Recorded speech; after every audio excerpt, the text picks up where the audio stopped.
fake gold. It has been increased. It's been increasing. There has an increase in the sale of gold, but then there were people who were arrested yesterday were trying to sell fake golds and using mallets to mask the weight of the fake things they were peddling. I mean, I'll start with you, Mr. Mbijio. What do you feel about this one? And on The Nation, they tell us politician caught in the fake gold scam web.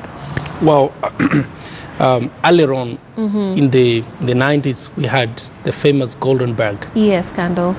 Yeah, the meaning of the word golden bag is actually a German word that means the mountain of gold. The designer of the whole program was one Kamlesh Patni, or rather Brother Paul Patni. And Paul wanted, he said initially, and I listened to I wanted to hear the real part of it, leave the corruption part. He said, initially my vision was to position Kenya as a conduit of the regional gold that we can amass together and take to the international market. Well, he did that a couple of times, and then some people realized, oh, we have a channel that we can use to siphon public funds. However, the whole idea of Kenya being a regional hub for the regional minerals is still valid. That is why a lot of international buyers have been scammed here, because they believe Kenya is a stable nation in a region of corrupt and unstable nations. For your information, there's gold in Somalia. There's gold in South Sudan, a lot of it.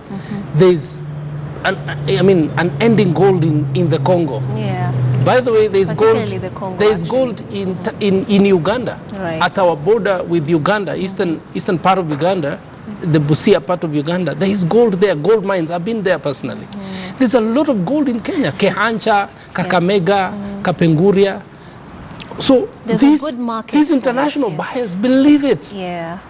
But then some guys who are in a network called TNOC, Transnationally Organized Crime, that operates from the Congo through Uganda to Tanzania and Kenya. So maybe it's time, as much as we fight this vice, we get some smart businessmen. I call the likes of Brother Paul before he got corrupt, the original Paul, who believed in the golden bag, in the idea of Kenya being a regional hub for the regional minerals.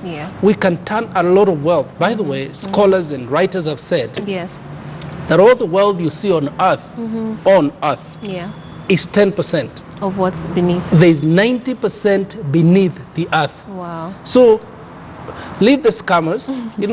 A lie travels around the world before truth can even wear shoes. Because it will tarnish our reputation, and then everybody will be associated. Yes, and I hear there's big trouble now with the leader of Dubai, Maktoum. Maktoum has sent a no-nonsense letter around here. And Maktoum is law by himself. He could decide there are no Kenyans, there are no people bearing a Kenyan passport to go to Dubai until his money is paid. I followed the whole scandal about his money and who are involved. Maktoum is serious business. And so we better treat him with seriousness, help him get the people who scammed him, and send them to Dubai to face justice there. Then we can have peace going to Dubai. And keep trading with gold and perhaps build ourselves. Mr. Obala, what about you?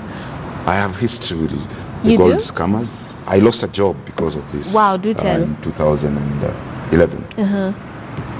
And it is interesting that we have let this go to the extent in which it has.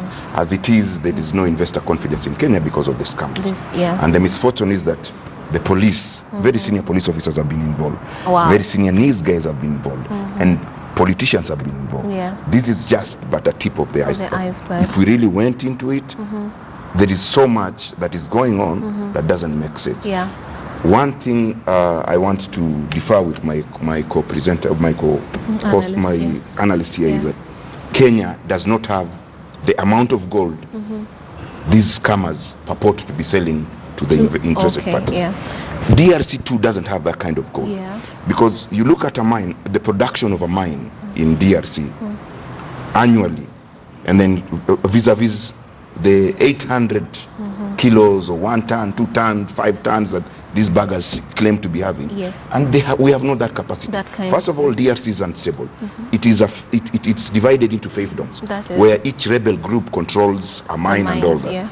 Now, for them to have that amount collectively, it will take them a couple of years to accumulate that amount of gold to be able to sell. It doesn't make sense.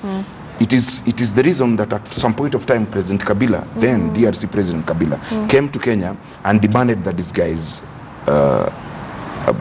be arrested, action be taken.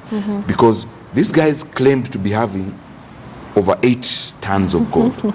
Now, 8 tons of gold means that these guys have, and if it is not the government, because it was not the government, then the DRC government, then it means it was the rebels. Now, if the rebels have 8 tons of gold, what is the worth of 8 tons of gold in arms? That is a huge arm. And anybody who have that kind of arms would be able to topple a government. That is why Kabila was concerned. And he came to Kenya just to find out what it was. It ends up that it was just a farce. There was nobody who had that kind of thing. And these guys have actually living the large life. They are protected. They have scammed the politicians. They have included the politicians in their scam, and life has gone on. The misfortune is that our system, the people who are supposed to deal with these, are actually accomplices to the crime. When my colleague says that we need to get these guys and take them to Dubai to get charged, we are as well saying that we need to get our security guys, our intelligent guys, and our politicians and take them there. Because all of them are entangled in this. This is not possible without the support of people in security. It is not possible. But one thing I like is with the coming of a new DCI, Mr. Kinoti truly, and I pray God's grace on him, has had his hands everywhere. He's now at KRA, he's with the gold scammers, he's with the Kimwarels of this world. It's time sometimes to put an end to evil. I come from Mount Kenya region, the Meru side, the Miraa side. Occasionally you hear there's a fire in Mount Kenya. You understand? Yesterday there was. Yes, there was, and there's still some fires, but now with the rains, the fires have been naturally dying. What happens when there's a fire in the forest, it burns everything old. So sometimes you just need some fire from Kinoti, burn some chaff around. Because bro, TNOCs, I am a student of international relations. I know something called transnationally organized crime. You can't kill it. It's from here to Pakistan, from here to Indonesia. It has players here. When you hit them in Kenya, they run to Congo. When you hit them in Congo, and you know most of these Central African nations have absolutely no. I have known an Iranian who was conned billions in Central African Republic going to buy uranium. Some of these buyers are also stupid.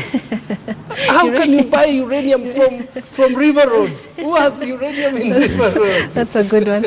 And I mean, I think it's the same reflection when it comes to the fake dollars that we've been seeing lately, as well as I think there was the fake dollars, the fake gold, and perhaps I forget the other thing that has also cropped up. But I'm wondering if a country such as Botswana has managed to streamline its industry with diamond, can we actually achieve what you're talking about with the gold and other minerals? Because Kenya is strategically placed. We can actually achieve that vision. I believe we can. What we need is people of goodwill. Of course, just like any other area, weed out the corrupt and the bad players.